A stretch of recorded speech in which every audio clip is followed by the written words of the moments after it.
Hey there, my name is Jessa from the Jessa channel on YouTube, Twitch, and thejessachannel.com. For this PAX Online 2020 panel, I brought together some of my YouTuber gaming friends who are all improv role players and voice actors, in that we voice act the characters in the games we play. We talked about tips and tricks for improvisational roleplay, what improvisational roleplay even is. We showed examples on voice acting some of our characters, and much more. We want to thank PAX Online for having us for this panel, and we hope you enjoy. Gentlemen, you may unmute yon microphones. And finally. Exactly. He's like, would she? Trumpet at the bit. You guys are just waiting for me to stop talking and get. You're just sitting there like, is she done yet? Oh, I'm scared. But I do have some awesome role players here with me today. And I'm going to introduce him starting above me. Carl, above me, Voices from the Dark. And hello. He's so cute. Wait, am I the youngest? Like, what age are people here? I think 37. Wow, tough question right out of the gate. Just get out of the way. 37. Yeah. Just a ballpark. I'm the youngest here. I'm the youngest here, all right? Oh, yeah, sure. Yes. Thank you. Jessa, yes. and then me. And then me. Then me. Yes, exactly. That's the way to answer that question, right, Shirley? Yep. So, Rycon said he was 32. That means I'm 31. Yeah, exactly. Different. Yep. 31. All right. So we're going to go ahead and do some introductions here. Carl, and I'm going to ask each of you to tell me a little bit about your channel and tell me about your channel. Tell me about the type of role play you do. Tell me about maybe some role play you might be doing right now, what you have going on in your channel. Yeah, but Carl, you're up first. Okay. So, first and foremost, why the weird channel name, right? Voices from the Dark. Well, I started the channel 10 years ago when I was 14. And I thought that was like a cool, edgy username, and now it's way too late to change it. So, Voices from the Dark. So that was in 2010, and like in 2011, like Skyrim came out, and that was sort of when things changed. Because when I picked it up and started playing a role-playing game where you enter the role of a character and you make your own adventures, not just what the game prescribes to you through scripted quests and the like, that's when the channel sort of blew up. People seemed to enjoy it. They liked seeing me get into character, because I did this series with a Khajiit named Kijor, who went on his own mission where I made my own quest, my own machinima, my own story, essentially. So people didn't know where was it gonna go. And so since then, I've been just doing like hints of that here and there. I'm not like a, fully roleplay channel, but I like to just sprinkle in machinima here and roleplay here, and just some extra fantasy make-believe in the RPG series that I do. Like lately I'm playing Mountain Blade 2 Bannerlord, and game with a lot of mechanics, do this, grind that, do this. That's not exciting in and of itself. But if you take it and you just add that little extra spice, like, oh, this is the story of Einar Hellfury, who needs to find himself a woman, but he's hopeless, so nobody really likes him. If you just give it that little extra, people tune in to see that story, not just the game, but like the story and the character. Other than that, like the main important thing right now with the shameless plug on my shirt is I'm doing a Oblivion 100% run on the hardest difficulty. Yes! And I am 3 or 4 episodes away from fully completing it. Really? At episode 250, the game will be 100% completed on the hardest difficulty. So yeah, Skyrim, RPGs, Oblivion, with just that little dash of roleplay. That's where I really, really enjoy myself. That's awesome, because I have watched your Oblivion playthrough with Marina frickin' Misfire That's right. since the beginning. That's how you say it. Her name's Marina Mistfire, but every intro it's like Marina frickin' Mistfire. You need the frickin'. It's her official middle name now. And also, Carl is the only one of the 5 of us that, unless you guys want to prove me wrong, he is the only one of the 5 of us that can do a proper Khajiit. Do it, Carl. Come on. It's not even that good. I It's told just you! I told you! Kijor. It's just Kijor, skooma, cat. I can do hissing. Hissing is an okay thing to do. I do it. I told you. He's so good at it. I can't do a Kashit to save my life. Anybody else can? Putting me on the spot here. Well, welcome to my panel. I love it. So that is Carl, Voices from the Dark, who is above me, and next we go over there to Damo 2986. Let me just tell you, he has played Baldur's Gate 1 and Baldur's Gate 2, a jerk dwarf. He's really a master at character development. So Damo, tell me all about yourself. Yeah, sorry about that. I had about 10 minutes of technical difficulties here, which is well known on my streams. Hopefully everybody can hear me now. I've been doing this, recording LP videos and streams since TVs were black and white, if you believe some people.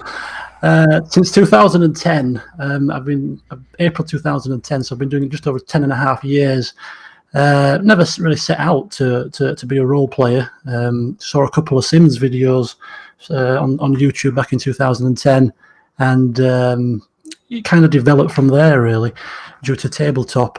But I record role-play games, strategy games, simulation games, because they tend to give the best opportunities for character development, storytelling, and role-play. I do throw in the occasional other type of game, but I'm always playing at least one, if not two, of my main genres at any one time. So that's just a little bit about my channel. All right, thank you, Damo. Thank you. That is Damo 2986. Over here, over there, way over there, is Rycon Roleplays, and Rycon is known for his buttery voice. He's got advantage, and he does great voice acting. His voice acting is top notch. Rycon, welcome to the panel. Tell me a little bit about your awesome channel.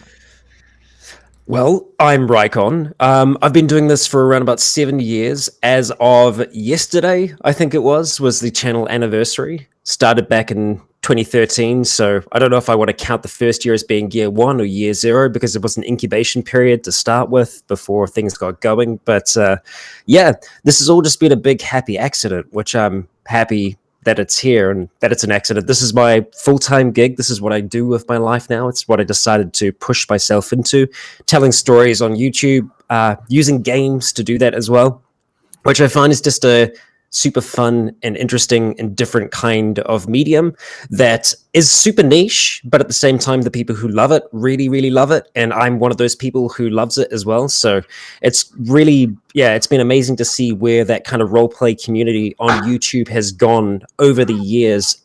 More and more people are getting introduced to it, and it's growing more and more over time. And what I love is that there's always going to be new stories to tell as well, because we get new games. Some of them good, some of them bad, but most of them, you can do something with. You can tell a story. Thank you, Rycon, for being here. I really appreciate that. And Rycon, I just want to tell you that I was watching your Outer Worlds playthrough. So good. Yeah, and so I'm glad you like it. I just wanted to tell you that the episodes that you did put out, I really enjoyed them. Thank you. So, lastly, keep doing this. This gentleman over here.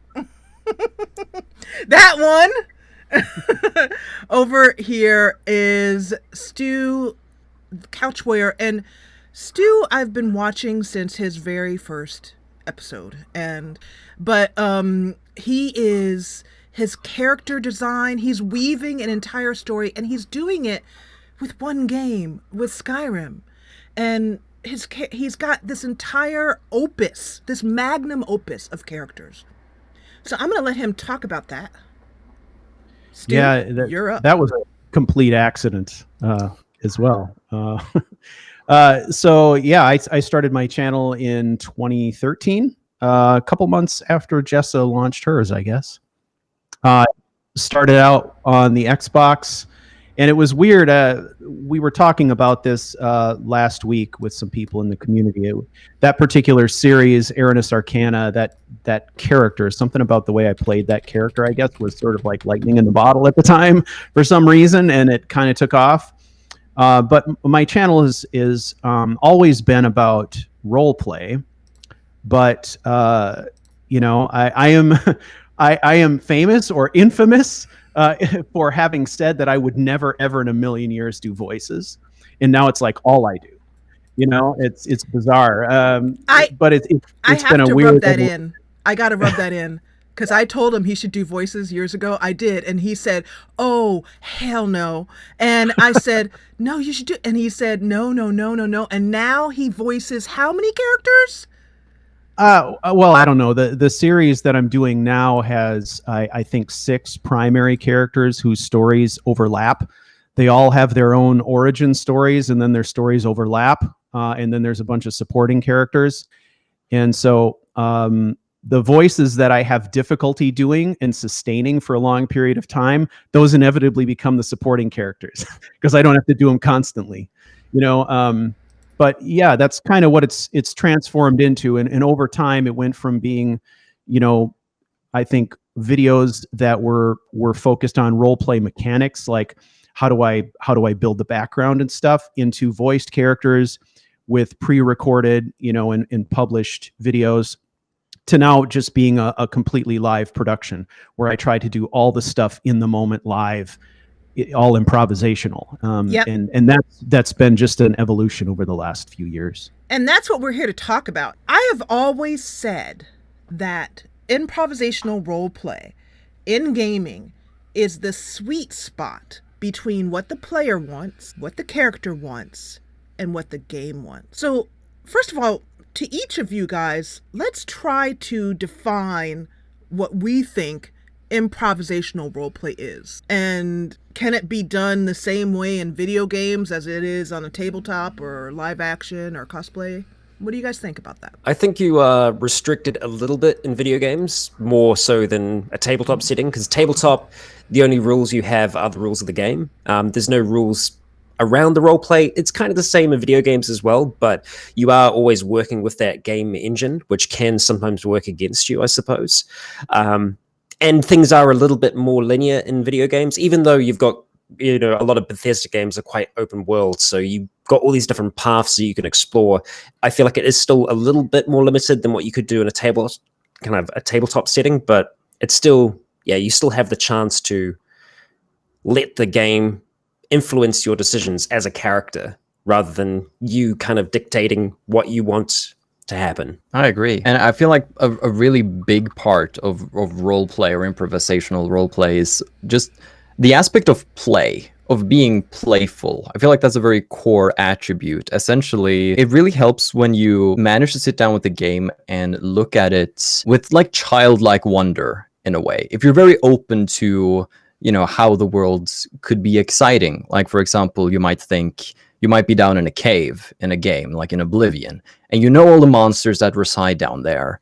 But in your character's mind, you could be talking about what could be around the next corner. It's about sort of seeing those opportunities, you know, getting into the mindset and seeing the world as this big, scary place. Like, if you're attacked by wolves in the woods, instead of saying, oh, there's probably a spawn point for wolves nearby, that's very technical and dry and not really interesting. But instead, if you go into, you know, the character's head and you're like, oh, wolves, maybe there's a pack around here. Well, these woods probably provide plenty of game for these beasts to hunt.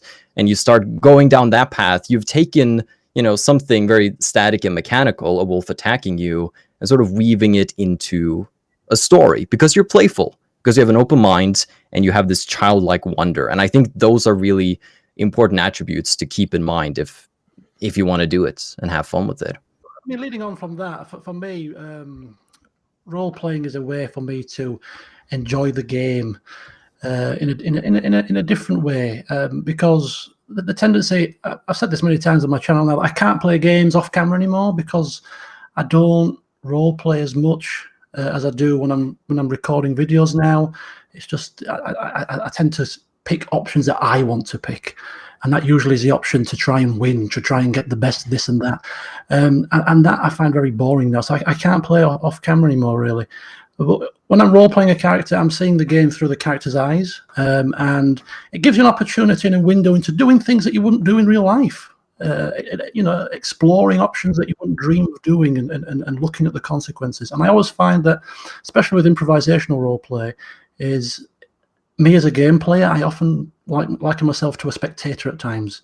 If the game has got a good role play mechanic and it is open enough to give you enough options for your character to be able to be consistent in their decision making as per this kind of personality and that you have for that character, I often find that the game and the character drive the story, and I sometimes find myself as a backseat passenger just clicking buttons, because that's the way it is, and that's why I enjoy it so much. Sometimes I don't even know what's going to happen next. That is a good point, that not knowing what's going to happen next. And that's where I think a lot of people get pretty scared. What would you say to that, Rycon? I mean, that whole flying by the seat of your pants. I mean, it's definitely scary, but I think that's the exciting thing as well, because it requires you to be engaged, to be paying attention to everything. But I think after a little while, it becomes a bit more natural, where you stop thinking like you and you just start thinking like the character all the time. Like I've had trouble in the past with some characters, like Logan, my Fallout 3 character. I think Fallout has a way of like doing these great big huge things and kind of I guess not playing into them as much as you think they should. Like you're coming out of the vault for the first time in Fallout 3. You've never experienced the outside world before. Well, if you have killed people in the vault, it's still there's a lot of things for you to process as a character. It's a hell of a day, and there's a lot of things going on, and yeah, it can be difficult to kind of keep yourself in the mindset of that character, the character that hasn't experienced these things before. But I think once you start doing it, you get a little bit of a roll on, and it becomes more natural. Like kind of what you were talking about before, Carl, about that kind of childlike wonder. That's what I tried to do with Logan there, because so much of this stuff is new to him. Like, even though it's a destroyed world, it's still a world outside of the box that he's been living in his entire life. So it's still like this fresh, new, exciting place to explore, albeit terrifying. Brings me to a question, which is, each of us started out doing this, and a lot of us started out doing this. Like Carl was 2010, Damo was 2010, Stu and I 2012, 2013 for Stu. Rycon, when were you again? 2012? 2013. 2013. Yeah, 2013, yeah. So we've all been, doing this for 10 years, 8 years, 7 years. So how was it when we first started out? Like, for example, I got comments like, because I started out with Mala, and I did something that I haven't done since, and no reason why. I just wanted to try other things. I talked as Mala, and then I also played a character in her head, like her guardian angel, which was basically me, my real self, kind of directing her, like, and there would be times where I would be like, okay, Mala, you go down over here and you face that Draugr, and she'd be like, oh, heck no, and would run this way. It was a very interesting thing, and a lot of people still remember Mala, and I'm asked about her to this day. But when I look back, I haven't done it. But for any of you guys who want a good laugh, go back and watch my first video. And so that brings my question is, have you guys watched your first roleplay attempt? And when you sat down, because I mean, a part of this is talking to yourself for fun and profit, how to improv roleplay, but it's also about talking to yourself. Literally, we're in a room with a microphone, talking in an empty room. What caused you to want to get onto YouTube and do such a crazy thing in the first place? For me, it was I was having such a good time in Skyrim, and at the time I didn't have any friends who were playing, and I just wanted to share the experiences with people. I've gone back and watched those videos, and they are cringy, man. They are for me, like, my first series was more of a traditional Let's Play, right? Where I was just talking my way through the environment. The character wasn't voiced, but the deeper I got into the progression of the story, the more bits I started adding in. Now that's a character that I never voiced, and that character Fleet was the character that really Fleet put my channel on the map, as it were. But he's like the most boring character I've ever created, and there's a lot of people who disagree with that. But I mean, for me, it was a lot of storytelling through letters and stuff like that. There was no real voice, and so I think, you know, when I look at my first actual voiced character, man, I'm trying to think of who that was. That may have been Robard. Robard. It's funny because we were talking before about what it's like to role play a character. There was something that what Dama was talking about really resonated with me, because I find that when I get into that character, when I understand the character's background, their personality, and I'm really inhabiting that character, they are way smarter than I am. They tell jokes that I could never tell in real life. They're way wittier than I am. They're much more interesting people. You know, like it's really weird, right? And so I'll do that for 3 hours, and I'll come away thinking, man, that dude's pretty cool, you know. But I couldn't reproduce that, you know. But when I get in front of the microphone, it kind of happens. So I don't know. I think somewhere along the line, just a switch was flipped. I tried it and discovered that I really, really liked it. And when I did that, I was way, way more immersed in the experience, and I would snap out of it, you know, a few hours later, like, wow, man, you know, like that was pretty cool. You know, so. Yeah. As a comment to that, like, I think, because you mentioned that most people feel this, watching old videos equals cringe. But I think cringe is really good because it shows you that you're not there anymore. Like, if you're cringing at something from a few years ago, that means now you've evolved from that stage. And so it's so strange when people can come by and maybe they'll find a Skyrim video from me from 2012 that I think is absolutely just cannot watch because I will cringe myself out of my skin. But people are finding it and really enjoying it, and that's good. So it should stay up for those to enjoy it. At the same time, I should look at it and be like, okay, sure, I found this and these aspects a little cringe, hard to watch, but that just means that, you know, I've evolved since then. So I feel like there's a positive thing there to looking back, because if you don't look back at something from several years ago and cringe, then have you really evolved all that much? Just possible thoughts. That's a very good point, Carl. Does anybody else have anything to share about that? Well, I was just going to say the best advice that I have for anyone when they're wanting to try and get into YouTube, it doesn't matter like what kind of category it is. I find the best thing to do is go find your favorite creators, go into their videos and sort by oldest. Watch their oldest videos, because you'll be able to see the progression from that old video to where they are now. Because I think so many people see what, you know, creators create and they're like, that's so far beyond what I could do, or I don't know how I would get to that point. But no one just usually jumps in and starts producing like bang out content right from the start. It's a slow kind of independent growth that happens over time. And you see that when you go back and watch your own old videos and cringe for sure, 100%. Definitely, there's a lot of that. But the thing is, you know, our fans go back and watch our old stuff over and over again, which I know each one of us are like, why are you watching that? It's so awful. It was terrible. I had a microphone, you know, that cost like $5 and I got at a garage sale. You know, it's just so bad. How do you get immersed? And also, second part of that question is, so many people think of roleplay as being something that is, you know, if you install like Frostfall in Skyrim, that's roleplay. Like your character is now cold, so now you're roleplaying. And is that really roleplay? I mean, to you guys, I think it's a tool, isn't it? I mean, Rycon talked earlier about limitations of games when it comes to role-playing, and some mods give you more scope to role-play within certain parameters. tool, but it's not the be-all and end-all. I mean, as you'll know, if you've watched me for any length of time, I don't use mods, hardly ever.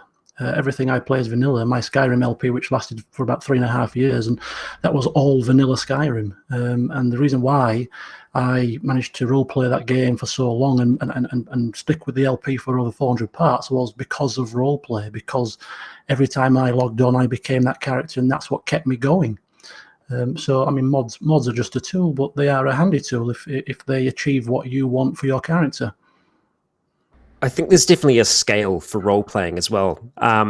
You know, you've got like your fully voiced, fully like character motivated stories, but I think role playing for a lot of people can be just going, I know that if I go, 10 minutes in that direction and, open this door, open that door, I can find the best weapon in the game. You know that as a player, but even just the smallest part of role playing is you as a player going, I'm not going to go for that because I feel like my character wouldn't know that. They don't know that it's there, so that's it. And it's a really simple, small thing, but some people do that. And I think the kind of videos that we create kind of change the way that people approach games as well. Because before I started watching some role play on YouTube, I just kind of played things more as a player. I didn't bring as much of a character into it, but as soon as I started that, I just couldn't stop. And even when I'm just trying to play by myself now, I can't play not as a character. I always have the character's motivations in mind, even when I'm just playing casually. Yeah. And I think what's important is that I feel like role-playing, as you asked, Jessa, I feel like role-playing and mechanics are separate. Like, role-play is independent of mechanics. Mechanics can help facilitate roleplay by making you cold, by making you eat, all of these things to, more easily get into character. But you can take strictly linear games that have no real mechanics for roleplay and just use your fantasy and add to it. Like, I remember playing Spider-Man 2 as a kid, which is the best Spider-Man game. And in that game, instead of doing the missions and doing the quests, I would say, oh, Spider-Man, he works at the pizza shop. So I would run around inside a pizza shop in town and like do aerial combat moves to impress the customers. And once I'd done that, I would say, I've gotten paid, though there was no mechanic for getting paid. Then I would be like, oh, I need to go home and sleep now. But there wasn't really a house or a sleeping mechanic. So I just went to a homeless shelter in the game and stayed there for a few minutes. Then I was like, okay, it's a new day. And then I went out. Like, no mechanics were in that game, but me and my friend would sit there and roleplay and just have so much fun together pretending for hours. So mechanics are really good, but roleplay is independent of that, I feel. Yeah, I think there's other tools too, independent of mods, that you can implement as a form of roleplay. For example, like if you're creating a psychological profile for your character as a way to help remind yourself where they are, where they are psychologically in a place and time, and how they would make decisions and how they would react and things like that. There are certain tools that you can use like that might be similar to something like an author would use to sort of just nail down who is this person and how are they evolving over time and how do I track that. But again, that's a tool for deeper role play, and I think perhaps a stepping stone to inhabiting the character more completely. Those are things that I used to do as a function of tabletop gaming, right? Where I would come up with some of these things, I'd write them down. When I started playing Skyrim, it was the same way. I've gotten to the point now where I don't need those things anymore. When I have a concept planted in my brain, now I can kind of inhabit the character and I can kind of roll with it, right? It's all improvisational now, but for me it was a progression, starting from really just straight up let's play commentary to fully voiced, shedding all of those things. And often I will see mods, for example, that present a particular challenge that I want to use as the basis for exploring a character concept. So I might introduce that and say, how can I use this? All of us are basically voice actors, as in we voice characters, I think. But I want to hear all of us do a little bit of voice acting and talk about some voice acting. Like how, like, so someone comes to you and says, I love what you do on YouTube. How the heck do you voice character? for me, there is a process of bringing a character's voice to life. It involves a lot of talking in strange ways in the shower. Sometimes my husband, who I've been with for a long time, my husband, who's been with me for a long time, is used to driving down the street, and all of a sudden I just start talking in different voices while he's driving, and he just keeps on driving while I'm testing out different voices. It's perfectly normal to him. He's been married to me for a long time. But what tips would you give to someone who wants to start voice acting their characters? Did you get comments that you were weird or nuts for doing so when you first started? And how do you find the character's voice? Well, just as like a little point, when you're actually like voice acting, you are putting yourself out there in a different way than if you're just playing the game differently. So you do open yourself up to that extra criticism of, well, what are you doing? That's weird. So it's all about getting comfortable with that, I think. And as for just learning voices, I find that listening to the particular voice you want to learn, like when I was going to play a Khajiit, I looked up Khajiit voice clips and I was like, How is it these people talk? and just, play around and just try things like sit up a little differently, maybe move your mouth, maybe do different, like just play around with it. And eventually you find a couple of settings for your body that you like. And then you could just swap between them. It's a whole body thing when you're talking. It really does change how your voice comes out. It's funny that you mentioned that, because that's something that I didn't notice about myself. I think it might have been last year. I had our national newspaper in New Zealand came to my house and filmed me doing my recording, which is, I've never had that happen before, and that was incredibly awkward. I had to pretty much like pretend that I was like recording something, so I just like launched up Fallout 4 and I started doing my character Ash and that, and that was awkward enough knowing that there was someone just over my shoulder, but I didn't realize until afterwards just how physical I am, and I'm always doing something with my face. Like I'm always like fully articulating the emotion on my face as well, even though no one's ever going to see it, but it comes across in the voice a whole lot more. Yeah, that's definitely true. I have certain key phrases that I'll use for particular characters, like vocal affectations, right? That when I say them, snap me back into character. And that has become super important for me recently as I'm doing crossover episodes where I'm voicing 5 characters at once having a conversation, and it becomes like some of them are really hard. Like some of them I can do naturally, and some of them are like, ooh, what is that? I gotta find it, right? And usually it's something like a simple vocal affectation that'll drop me in. I'm melting again, I know that, but that's okay. So here's the next thing, and actually I will answer that as well too, because Stu, I do the same thing. Each character has a line that I do that brings me into that character. Kenlyn Tullius, for example, General Tullius's daughter. I did a playthrough with her using the whole Civil War quest line in Skyrim as a backdrop. And so I'm going to try and do Kenlyn Tullius, though I haven't done her for quite a long time, just by using her words. Oh, and also the other thing I wanted to say is that, I don't know if any of you guys do this, but there are characters, they live in certain places inside my mouth. Some characters come out from the top. Do you do the same thing, Stu? Some characters come out from the top of my mouth. Some characters are from the back of my throat. Some characters are underneath my tongue, where I try and put their voice to make it come out the right way. Mm-hmm. My name is Kenlyn Tullius. There she is. And my father, General Tullius. For him, I am his secret weapon. Yeah, that's Kenlyn Tullius.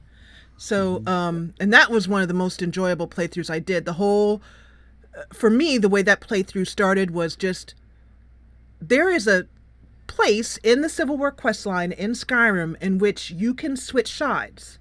Only one place, when you get the horn of Jurgen Windcaller or something like that, there's an artifact you get in the beginning for either the Stormcloaks or the Imperials, and you can take it to the other side and switch sides. So I thought, what if I started out the playthrough with a woman who was pretending to be a Stormcloak and a man, and had her infiltrate the Stormcloaks in the beginning, and then the whole idea of the playthrough and the whole kind of like gotcha was that I would convince, just with my voice, convince people that she was a man, and then later on show that she was a woman. But anyway, and then I did the rest of the playthrough, the Civil War quest line, with her being General Tullius's secret weapon, and she went undercover in Windhelm, and during each of the quest line, different points. That was my most favorite playthrough of Skyrim, was Kenlin Tullius. So, and it was made that great because of, just the role play and the little bit of extra effort you put into the videos as well.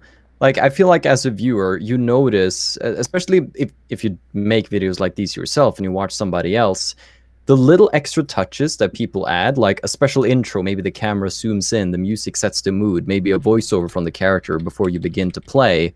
Those small things, even if they don't take that much effort from the creator's side, the fact that they give that little extra is really noticeable. So, that epic moment for your character is something that, sticks with you because you put effort into it, and it pays off, and it becomes something more than just another Civil War playthrough. Yeah, that's really the difference, is that all 5 of us could do the Skyrim main quest line and role play it and put it up on our channels, and it would be 5 entirely different playthroughs of the same exact quest line that wouldn't have anything similar between them, because role play is so individual to what each of us can do and what each of us are good at. Like, Stu is really good at doing these epic trailers, man. Oh my God. Like, Hollywood's got nothing on these trailers that he does, and making these, like, weaving these characters together. And then Dark is really good at, like, bringing out a character and just making her, like, you're just so lighthearted with your characters, Dark. You're really lighthearted. And then Damo is really good with bringing out the depth of a character as well, too. And then Rycon, dude, your voice. That's really it. I'm not saying that's all that's it, but that is your signature, your voice. Like, for example, could you just do a character for us? Anyone. Pick Leon Aventis. Do Leon or somebody, because and I'm gonna put us all on the spot. Come on, we're improvers. Of course, yeah. So I'm gonna have us each do a character, and I just did Kenlin, so the rest of you guys are gonna be on the mic. So Rycon, character, please. Right. So I have to get a little deeper first, down low. Girls, is it getting hot in here?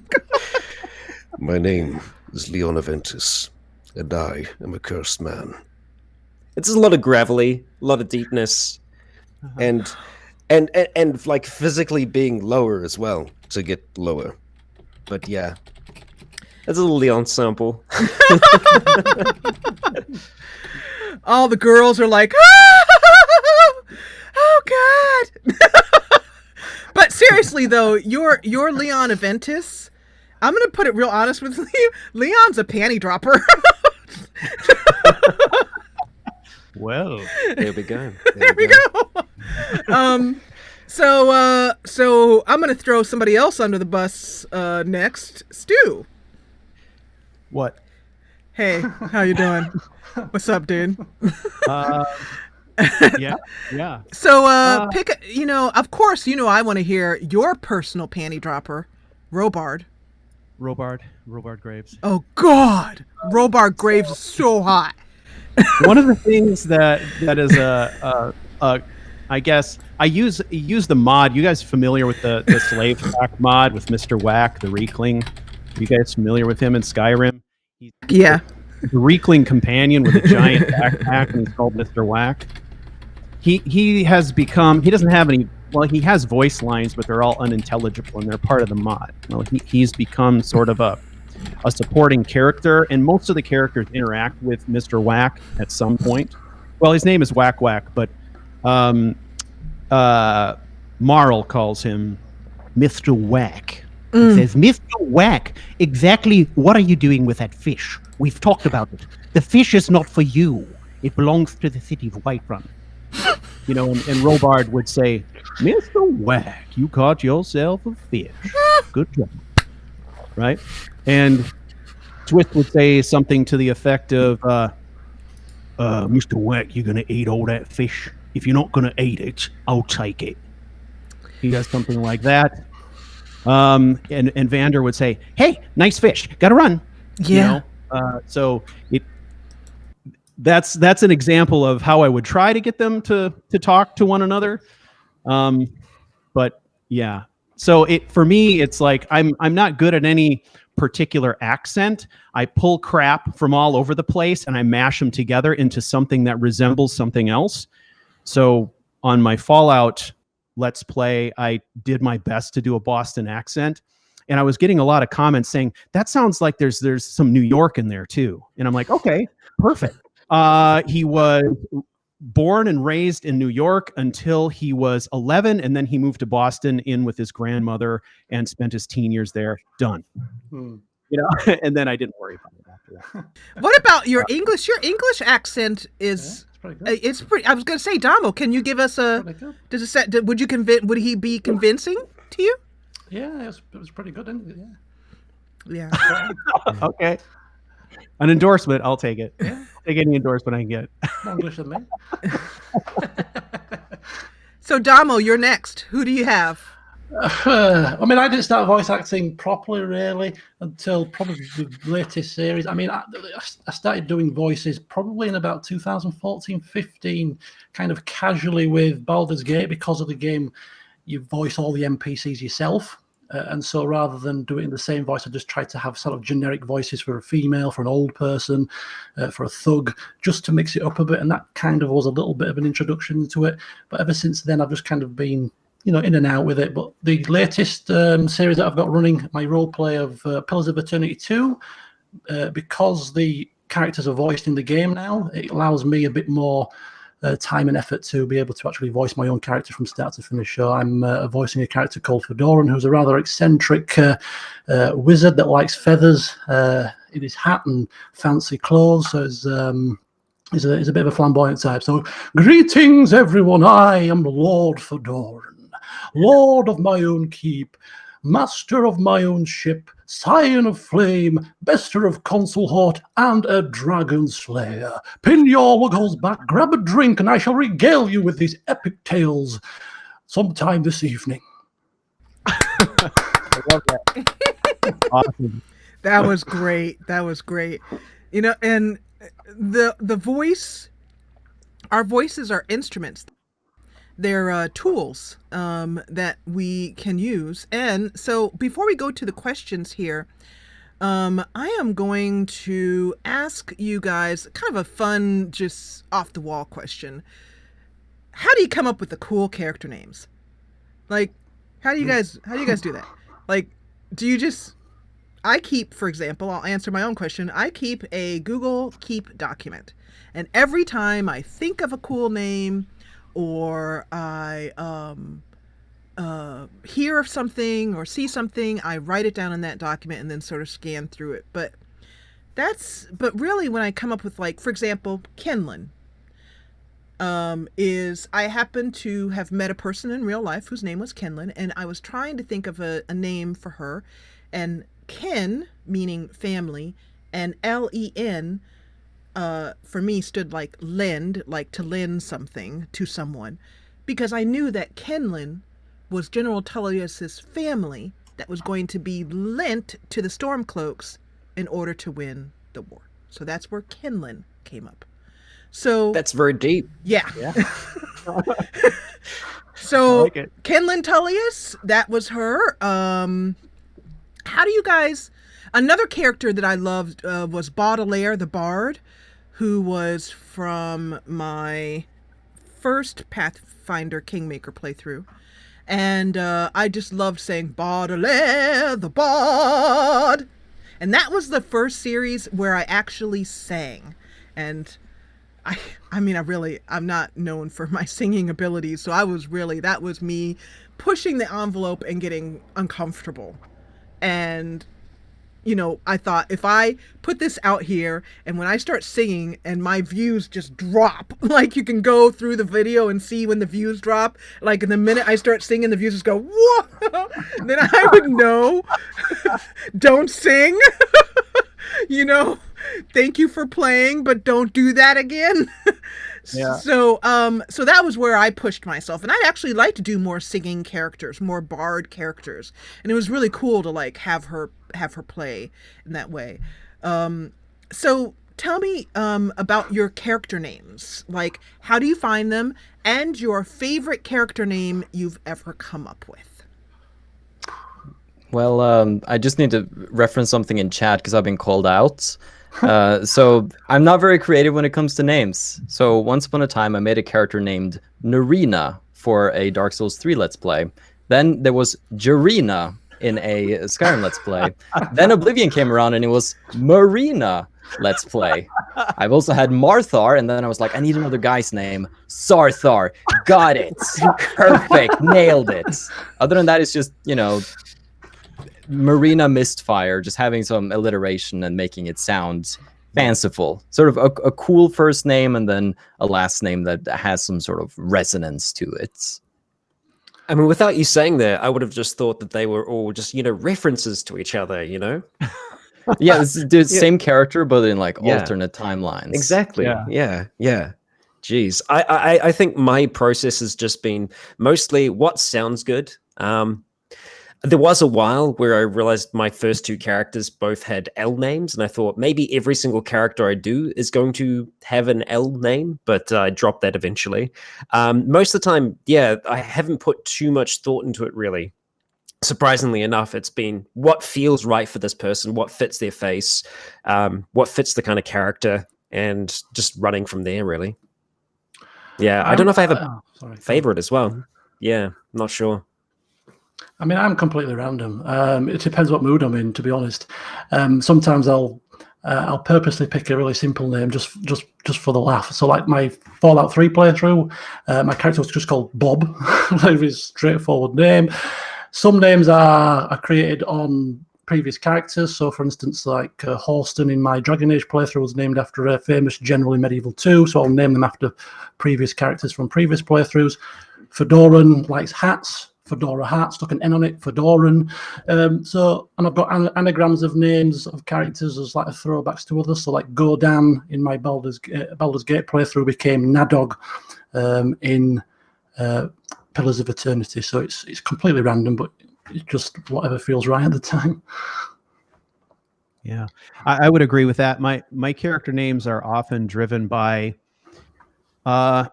personality traits, maybe. That I'm trying to convey, So Marl's character, he's supposed to be very imperious and sort of over the top. So Marlavor Keenlit, big long name that he can spell out to people, because it or he can pronounce it in syllables for people, in a way that seems imperious. Another character named Stax, who is just named. That is a nickname based on the fact that he is a money counter and he just counts stacks of cash, stacks of coins. He becomes known as Stax. And probably my favorite is Robard Graves, which is a play on grave robber. Oh, I didn't know that. That's cool. Yeah, and yeah, I mean he's the resident asshole character, and so I like, how can I make him despicable? So Robard Graves, and then there are background pieces where in his childhood he's referred to grave robber and stuff like that. So that's kind of the direction I go. But some of those come out of my head. Some of them are inspired by other things. Some of them come from Fantasy Name Generator, stuff like that. It's all over the map, really. Here's a question from Magus. Magus or Magus? 80. He wants to know, who was your first inspiration when you started. And the way we're going to do this Q&A section here is I'm just going to fire a question at you. The first person who answers it gets it in, then I'll fire another question out, and we'll just do kind of a hot seat type of thing. Okay? So first up, who was your first inspiration when you started? For me, it was a Canadian YouTuber by the name of Inferno Canuck. I know that Inferno inspired a number of others in the roleplay community. His Fallout 3 roleplay was the first. Yeah, it was the first time I'd seen anything like that before, and that's what got me started making them, because I started searching on YouTube trying to find more roleplay videos, and there just weren't any at the time that I could find. So I was like, okay, I'm gonna start making this for myself, and started a New Vegas one just because I was like, okay, cool, I'm just gonna do this and put it on YouTube so that I can watch it back myself later, and so that got me started. All right, next up, question is, and by the way, I watched Infernal Canuck, so it was really cool to hear that name from way back in the day. And then this is from Angie. This is from Miss Angie. Hi, Angie. Do you ever experience character roleplay hangover? How do you recharge after? I recharge by only doing a live stream every 2 weeks. That works. Yeah. My live streams are generally 3.5 hours long, and I know where they're going to start and where they're going to finish, not necessarily what's going to happen in between. They're structured, so hopefully I end in a good spot, right? But by the time I get through with 3.5 hours of immersive role play and trying to do all the technical stuff on the fly live, I'm done, right? Mm-hmm. And so I take a couple of days off, and then I start prepping the next episode, building the cutscenes, doing the things I need to do, and the tension level builds up, and then there's another blast, and I get 2 weeks off, and it just cycle that way. You know, that's actually a good question. With major props to you for doing that live. Like it's enough to do role play just offline with the camera, and you can be like, oh, that didn't really work out. Let me try again. But doing it live, that's like major props. Well, yeah, I appreciate that. I hit the cutscene, right? And I know it's going to play for 10 minutes. And so I'm rushing around doing jumping jacks, going to the bathroom, getting a drink, whatever I got to do. And then I'm running back again, and boom, it's right back into it. So it's like, it's a juggling act. And my computer setup it's been described as the devil's pipe organ. It's like so much stuff going on. The devil's pipe organ. It works for me. So, and I actually have started doing completely live too. I have, starting with the Dwarves, the series that I just finished, I now have taken the entire editing, uploading out of my process. I've cut it all out. And I just set up a live stream that is private. And I just record, basically live stream. YouTube saves it as a recording, and then I just go into the YouTube editor and just chop out the beginning. I've gotten really good over the years at not, if I make a mistake, just kind of flow through it. And so I just chop out any kind of extraneous parts, and then I just save it as a new video, and boom, that's the series. I skipped all the Sony Vegas, all the Adobe Premiere and all that stuff, all of the editing, all the uploading a number of series. I've skipped it all out, and I am so much happier that way. And I also like the feeling of, this is on the fly. I mean, it's just completely improv. I'm not going to go back and edit anything out. What I'm doing on the Jessa channel is completely unedited, besides just cutting out the dark blank screen, the black screen at the beginning before I say hello. That's it. So next question is this is from Open World Addict, who I know many of us recognize his name because he's been watching many of us for many years. What can you do if your voice is not great because of a disability? That's a tough one. Yeah. Sorry. Go ahead. We're too polite. You go ahead. God damn the delay. It's all right. I was gonna say, well, I mean, sometimes you can lean into that a little bit. I mean, I like to bring a lot of myself to my characters as well. So whether or not you can bring that aspect of yourself to that character, that can help with that. Other than the fact that I know editing can make a big difference for some people. Even me, I don't talk that great very often. I have to edit a lot. But through the power of editing, you can manage a whole heap of that. So whether or not you could do it through editing or embracing that in the character, I kind of see those as two different options. Agree. Yeah, good. Our last question here of the day. This is from Michelle L. Lewis. How important is post-production work? Well, you just said that you don't really do a lot of production work. So I think it really depends on the series you make and the workflow that you're the most comfortable with and what the audience wants. Like, I like to spend some time, with that little extra thing on the beginning, camera zoom in, normal episode, then camera zoom out, and you get the outro. So I think that a little bit of polishing helps it, lift it to the next level, where you're like, okay, this isn't just like a straight let's play, because I want to just infuse a little extra, though. You get a lot of power in post-production, I feel. So if you harness that correctly, you can give them an experience that's like, oh, this is actually something I'm kind of intrigued. I haven't seen anybody, do it in quite this way. And like, oh, the music soared there in a way that the game wouldn't be able to. But if you go in, play the game mute, add your own music, you have the perfect soundtrack to the episodes. That sort of stuff, I think, is a really powerful tool that you get through post-production. And it also means that you can edit out the parts where like someone might walk into a fireplace and catch on fire as well, which Yes. I have trouble rationalizing as a character. I'm just like, they're on fire. They just literally walked into the fireplace in the middle of the tavern, caught on fire. No one's reacting. That guard just looted something from them. Yeah, so All right. basically NPC stupidity, how do you edit that out? That's the ultimate question. How do you role play around NPC stupidity? Who knows? You play a game with a lot of save slots. Yeah. And you save a lot. Because a save and a load point, like maybe going through a door, something like that, snip in editing, and it's seamless. Yeah. So we are You've got to, going of course, to edit.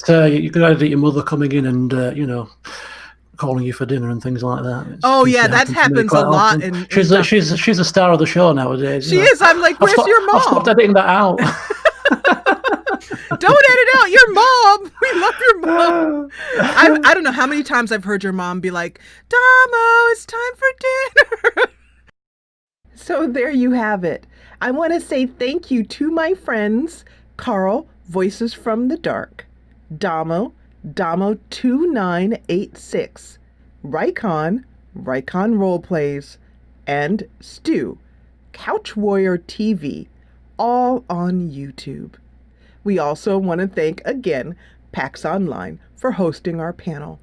And we'd finally like to thank you, as always, for watching.